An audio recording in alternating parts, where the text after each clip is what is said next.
What's up guys, welcome to another video.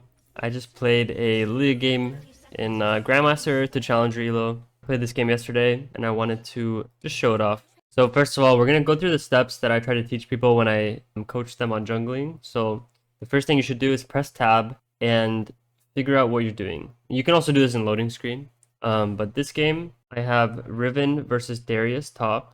And then on the bot lane, I have Xerath against Xayah Alistar. So what I was thinking this game is that the enemy bot lane would be poking out my bot lane and they would be very high health. So I decided to path top lane. And most of the time, I recommend that people path bot lane because it's the most consistent lane to gank. But because I believe that top lane is going to be a volatile lane because they have Ghost and Ignite, I decided to path top here. And as you'll see, I used my first ward on my Raptor entrance, which is when you're full clearing as like Lillia or Talia or even Brand. I was going to make a Brand jungle video soon. Let me know if you're interested in that. But when you're full clearing on those type of champions where you just want to get your full clear down, you don't want anything crazy to happen, you should ward your Raptor entrance if you're starting on your blue side. Doing that keeps your red buff and Raptors safe from a cheese invade and, just lets you get a more consistent clear. And you notice this game that my top laner put a ward on their blue buff, so that's really useful for me. When your laners put wards in enemy jungle, you should make sure that you're paying attention to them, because I know for a fact that the enemy jungler started red buff, and because I'm doing my wolves, he's probably doing his Raptors, right? Because we're going to clear at relatively the same speed. So now I know he's going to his wolves because I'm going to my raptors. So just, always be aware. Okay. Oh, and then I just saw him here on my raptor ward because he's trying to cheese me. So what I decide to do, so when you see someone going to cheese you on your red buff like this, you should just get vision of the red real quick and then walk around and do the more consistent play, which is to do your Krugs. If I can clear my Krugs and get them on cooldown, then I will be very happy. So here, unfortunately, they got there just in time, so I had to flash, but they used summoner spells as well, and I got 4 out of the 6 small Krugs, which is good for me. Every time you play, you should be thinking about what the enemy team sees and what they want to do. So here, I could have maybe been safe and recalled all the way up here near this wall, but I was fine with recalling here. But the concept I'm trying to explain is that I know that they see me right now because there's an ignite ticking. You see at the bottom of my hotbar here. When you have ignite on you, the enemy team can see you no matter what, unless you're stealth. Regardless, they can see me start channeling my recall. The Echo, he might see this and think, oh, maybe I can one-shot her since she has no flash. So I know that he's probably going to come around here and try to E me. I tried to bait it a little bit. Maybe I can cheese a kill on him. Before he even showed, my mouse is ready to press W in this direction and dodge his ability. You'll see it.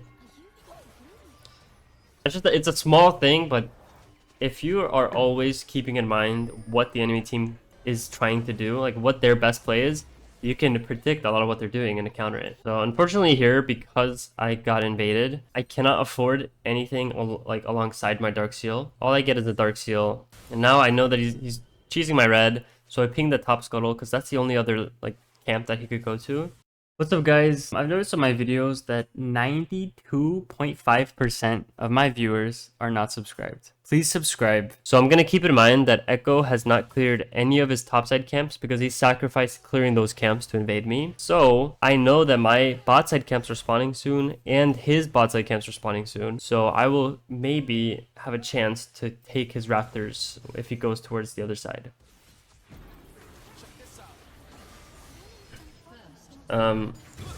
Also, you'll see the reason I took this fight and I was very confident in it is because the Echo actually had not recalled yet, and I knew that. So if he face checked me in that bush, I knew I would always win since I recalled. And now I bullied him away, and if you look at the map, right? So you know that Echo has to recall because I got him super low. And if you look at my wolves, they spawned. And remember, I did my wolves at the same time as he did his raptors, which means that now his raptors are probably spawning. Just like that, his raptors are there. Unfortunately, I think I reset this camp on accident. Yeah. I definitely should have killed the full camp. But I just misplayed it a little bit. But that's okay, misplays happen.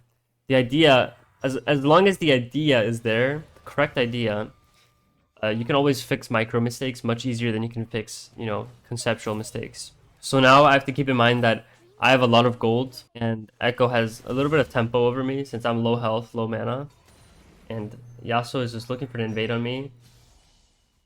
So I'm just chilling. I think I look here for this kill. I probably should not, since it's hard to chase Yasuo. So I wasted like 15 seconds here.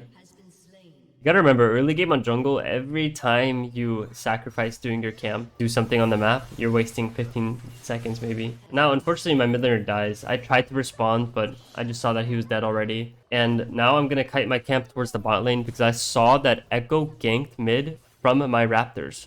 And as you see, my Alistar just revealed that my Raptors are gone. You have to keep in mind that, you know, when you try to punish the enemy jungler might punish you. That's just how high elo works. But we look for our next best play, you know? I can't get my Raptors, so I'll just go for this play. I dodged his E because if you play correctly, you can dodge the Xerath there.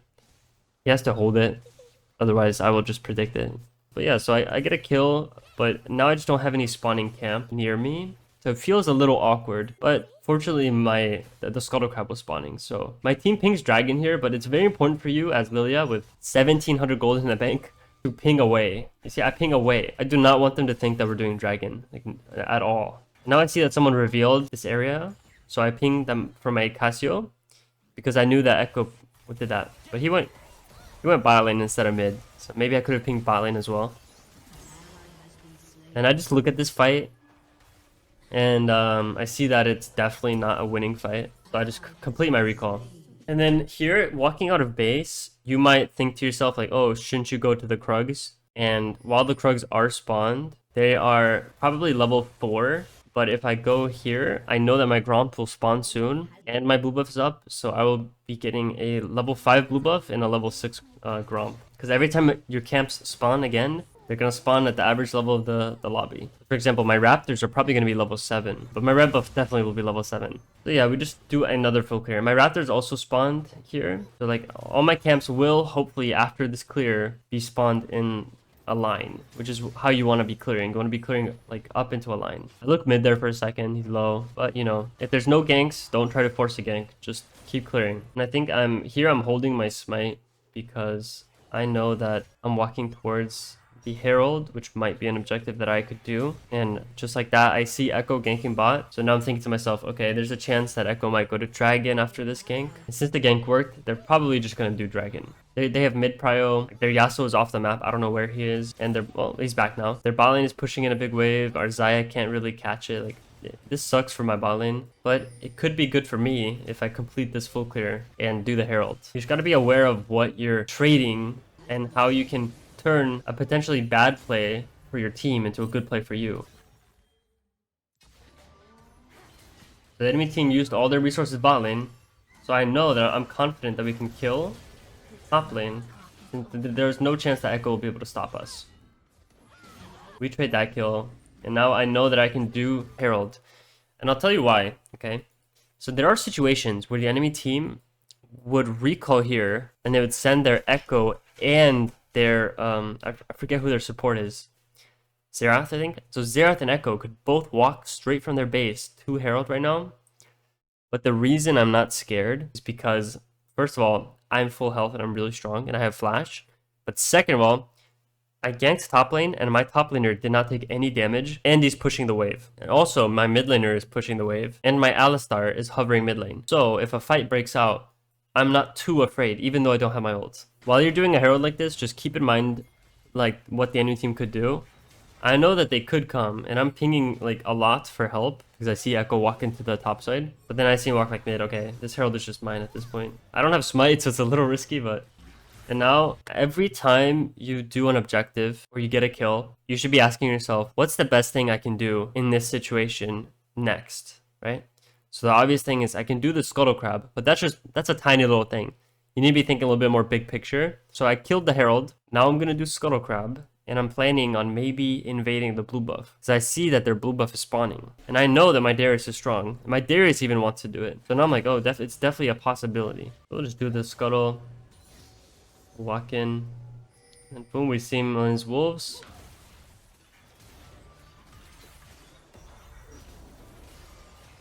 And then I know that he has ult, so I will Q flash because, guys, nobody can react to Q flash. It's instant. So even though he had his ult, he couldn't react. So now I'm just like, okay, I'll just take the blue buff. The Riven is trying to do something, so even though I would like to take his Gromp as well, I know that I have 2,000 golds, and I really should not be fighting. The Yasuo just ints here. Like, that's what I'm talking about. Sometimes the enemy team will just int right into you, and you should just be happy. Now here, I probably could have reset since I had so much gold, but I just decided to clear. It's not a big deal in this case, since there's no objectives on the map, but I do lose the full line clear. My Krugs weren't fully spawned, so I went to my Raptors first, which means that now my Krugs are a little desynced from my clear. Now here, okay, here guys, this is a classic mistake and a perfect lesson for anyone trying to learn how to make your own decisions and carry. So here, I'm channeling my recall because I have 2,900 gold. I need to recall, but my Cassio walked through river into the enemy team. We knew their enemy team was there, so I stopped my recall to try to help him. And you can see how that went. Now I have pretty much given a little bit of control of the game over to the enemy team. I could have just finished my recall and let her die. Because you can't really control your team. You just have to play the best game that you can. But yeah, this game I went Jack Show. I thought I would need to 1v9. And I don't feel like Landry's would 1v9 this game. I think Jack Show allows me to fight their whole team. Let's see. So I just do my Krugs. I know that people in lower elos will try to gank anything. They'll try to force ganks on plays that don't look like they could work. This is a perfect example of a gank that will always work. This Riven is hitting the tower. Right, my Darius is in range, and I have 4 stacks of my moon speed, and I have my ult. So all I need to do is just run at him. So I'll wrap around. They start fighting. I know I don't have the ult here because the Riven was fighting instead of running, and we just get the kill. This is what a free gank looks like. And I had my Herald up. It's almost 14 minutes, so I just place it. And you see, boom, you see me? I pan my camera over here. What's happening? Echo is making a play bot side, so of course I'll just go for topside camps. So I'll do these. I'll drop a ward there for my Darius. My Darius wants to split push. It's always good to just drop a ward for your team. And now I see a potential flank opportunity. I still have my ult, so this looks free.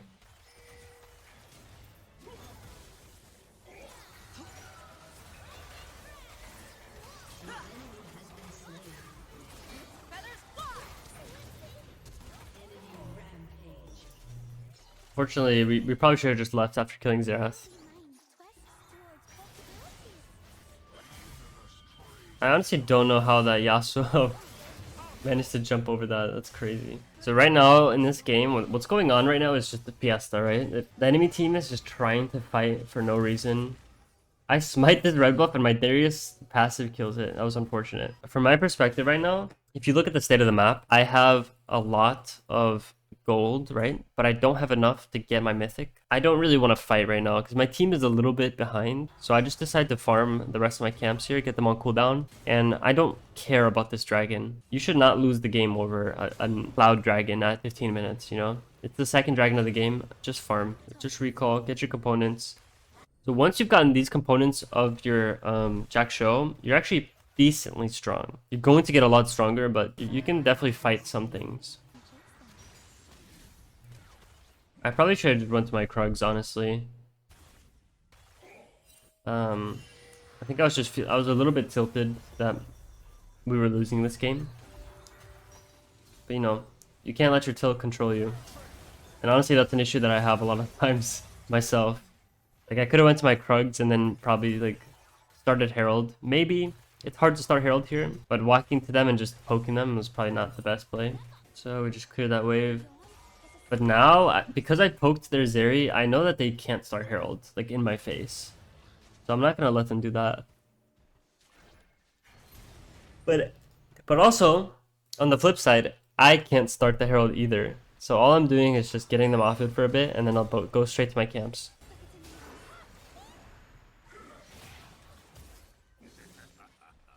But now, this is another concept that I explained to my student the other day is that you should fight around your strongest player, right? Like during the mid game. So at like 15 minutes, you should identify who on your team is doing good and who is strong.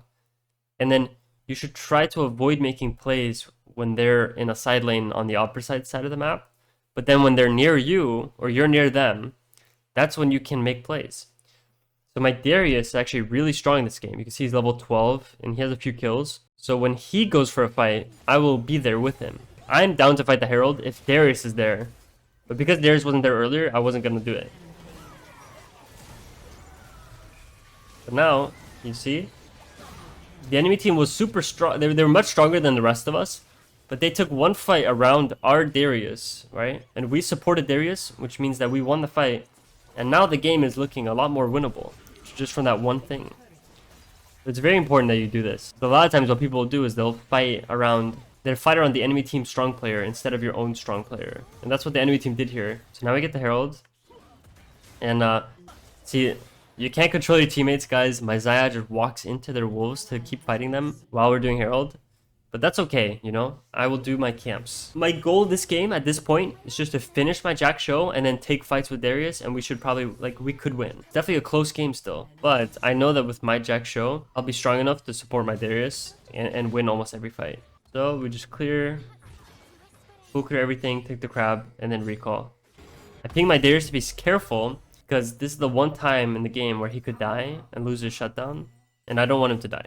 I want to be playing around him. And now I have my Jack show, so I wanted him to wait for me to get the Jack show and be back on the map.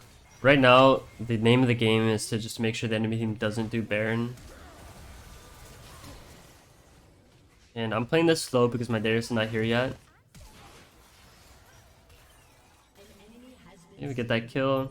You know, in high-low, when you get a kill like that, where the enemy team has to back off, you could start Baron. You're gonna see why this Baron was maybe not the best idea. I don't have my smite.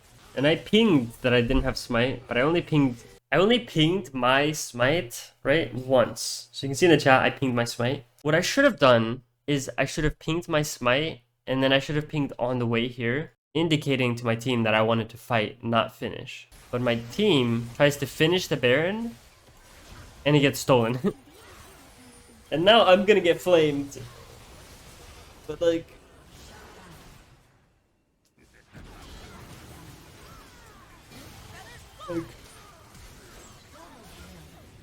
But I was frustrated here, and my team was frustrated.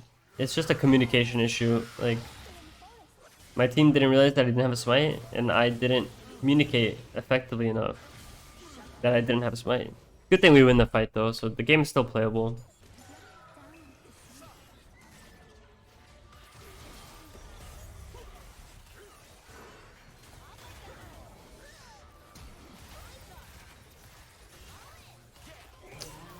We're still very strong, but the enemy team just has a lot of range over us, so if we can't get to them, it's pretty hard to play.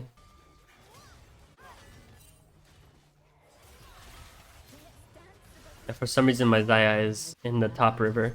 So the enemy team gets a dragon, so all I can really do is just recall. And I actually buy Mage Eyes here because I already had 10 stacks on my Dark Seal. So the reason I bought Mage Eyes was for the movement speed, so I could maybe kite a little bit better. And it's like an immediate spike. Don't watch this. I missed the cannon. Look for my camps again. The game is still winnable, but like right now, because the objectives died and we didn't get either of them, we're just playing a little bit on the defensive, catching waves, which is fine. When there's no objectives for a while, it's okay for everyone on your team to just catch waves and farm.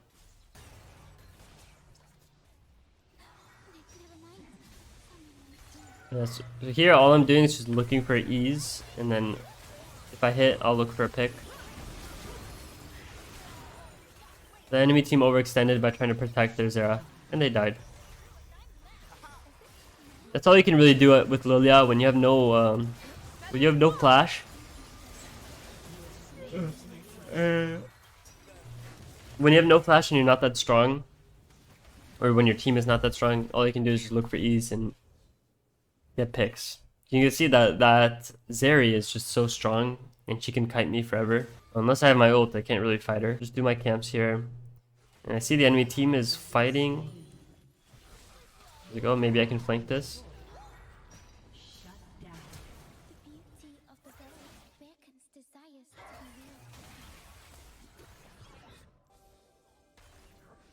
A little hard to play. Let's, you know, finish farming. No matter what's happening, I'm always trying to clear as much as I can.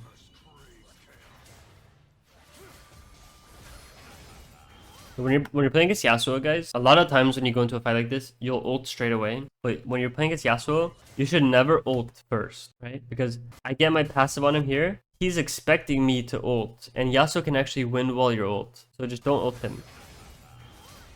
Like, I could ult him here, but at this point I saw that the fight was not worth ulting for, so we just kill him for free.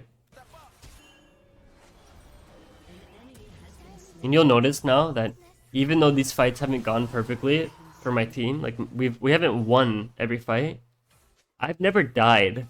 So every time I get a kill, I've never died, so every time I get a kill, I'm getting stacks on my mage eyes for free. So I'm at 20 stacks right now.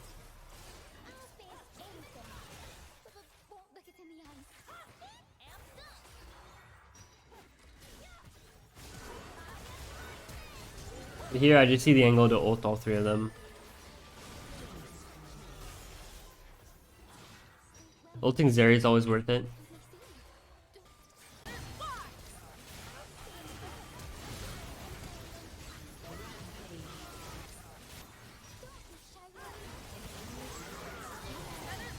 So at this point, I'm just so strong that no matter what resources they use on me, I can win almost every fight. That's the beauty of this build. You're just so tanky and you do a decent bit of damage. So now we do Baron. This time I don't have Smite again, but the enemy team doesn't have their jungler.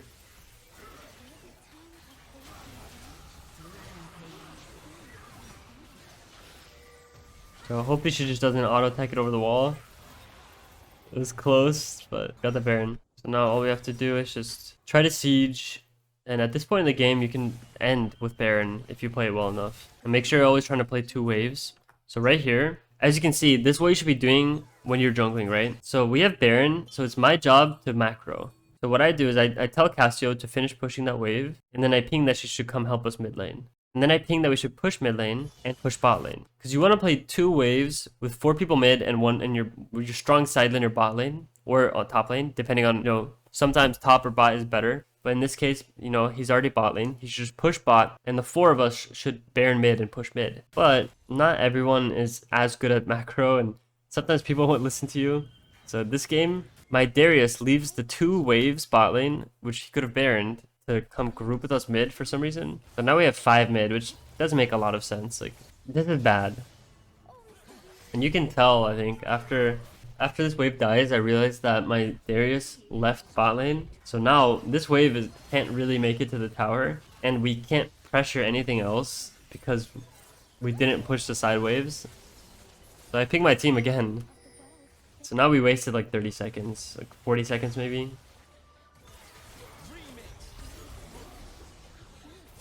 So now we're just like doing a pointless fight with no wave because our Darius didn't push. Now, what should happen here is that Cassio should now catch the mid wave, because now we have a crashing bot wave. So we want to have numbers on the crashing wave, and we want Cassio to start pushing mid wave.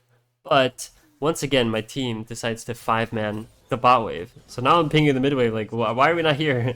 It's just unfortunate, like, sometimes your teammates just don't play it.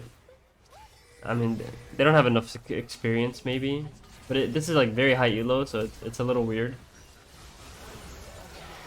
But, you know, the enemy team ends, so it's okay. And we probably just end the game here. But anyway, please like and subscribe if you enjoyed. I will be uploading more Lillia content soon, and the new season's coming soon, so stay tuned for a bunch of new content. Thank you. And it went